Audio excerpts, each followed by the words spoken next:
Hi, I'm Peter Whittle. Now, this time last week, we were witnessing some of the worst incidents of Islamist intimidation that we have seen in Britain. The fear of violence caused Parliament itself to alter its procedures and allow a Labour amendment to be heard purely because of the possibility of threats to MPs.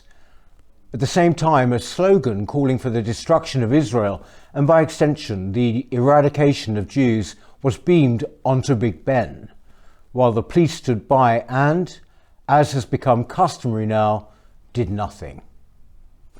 Since then, we have seen local party political events disrupted, and the Reform candidate in the Rochdale by-election receiving a death threat from a man spewing hatred for so-called white devils and wanting to, quote, put a bullet in him.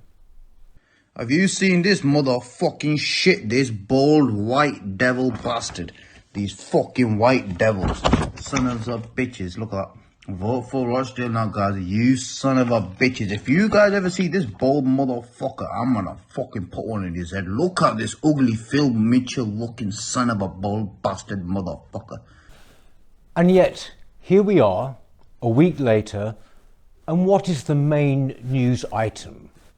Somehow, the issue filling the 24-hour news agenda is the so-called danger of Islamophobia. In other words, there has been a massive and coordinated distraction from the real issue facing us. We should not be surprised. Such distracting techniques occur after all such incidents, as well as after Islamist terror attacks, or indeed the murder of an MP, or incidents such as the hounding of a teacher forced into hiding for showing his pupils cartoons of Mohammed. This time, of course, it is Lee Anderson who is in the eye of the storm after his remarks about Sadiq Khan.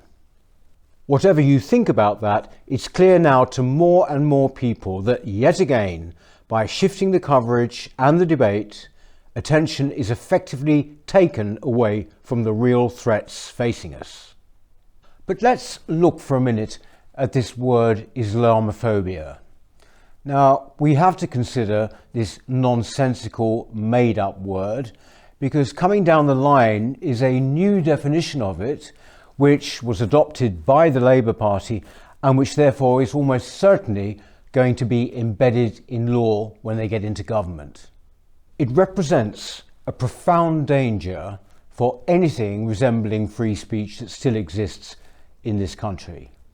Quote, Islamophobia is rooted in racism and is a type of racism that targets expressions of Muslimness or perceived Muslimness.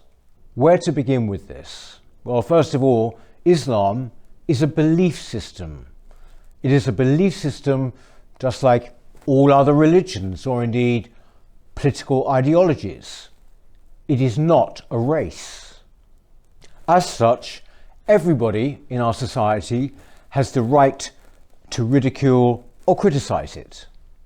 We are nominally a Christian country, but mockery of or opposition to Christianity is part and parcel of life in a democracy such as ours. Islam, however, gets treated differently. The word Islamophobia has been weaponised to close down even the slightest criticism of Islam. This has been very, very effective. People have internalised this, so now almost every part of our society self-censors. But this most recent definition goes even further. It explicitly conflates racism and Islamophobia, thus banishing the distinction that I have just outlined.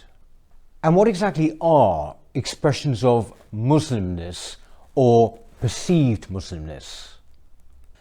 The vagueness of this idiotic term poses all sorts of dangers. What now could be prohibited by law? All criticism of the Quran? Opposition to mass praying in public spaces? Opposition to halal slaughter? Opposition to the wearing of the burqa? The implications of this are profoundly worrying. This should be a warning. We must resist what amounts to a new blasphemy law.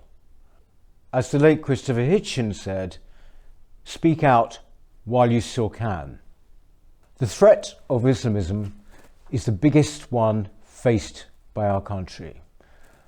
Our establishment simply has to stop appeasing it, and we as British people have to ensure that we are all fully aware of what is at stake. Thank you.